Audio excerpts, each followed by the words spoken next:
ও যুবক, তোমাদের পায়ে হাত দিয়ে বলি, তোমরা 2-3 বন্ধু মিলা যা দেখো নেটের ভিতরে, যদি তোমাদের মা বাবা জানতো তাহলে মনে হয় জুতা দিয়ে বাইরে তোমাদেরকে ঘর থেকে বাহির করে দিত। বলো হ্যাঁ, সত্য তো?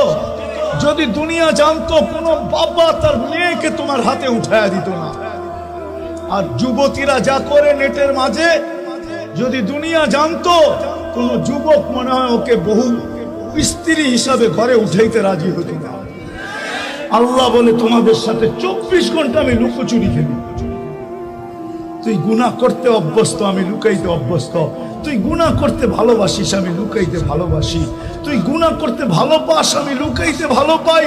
তুই গুনাহ মজা পাস, আমি লুকাইতে মজা পাই। তোর গুনাহ অভ্যাস, আমার লুকানো অভ্যাস। আমি 24 ঘন্টা লুকোচুরি খেলি তোর সাথে। তো যেই প্রশ্ন আল্লাহকে করছিলাম, আল্লাহ মুসলমান সারা দুনিয়ায় নির্যাতিত, আপনি আবাবিলকে সব বাদ দিলাম, ফিলিস্তিনে পাঠান না কেন? ওইখানে তো আপনার খলিল শুয়ে আছে, ওইখানে তো মুসা আলাইহিস সালাম শুয়ে আছে, ওইখানে তো 70 জন নবী শুয়ে আছে। ওটা তো দিয়ারুল আম্বিয়া, নবীদের জায়গা। ওইখানে তো সর্বপ্রথম কেবলা তো ওইখানে, বাইতুল মুকাদ্দাস তো ওইখানে।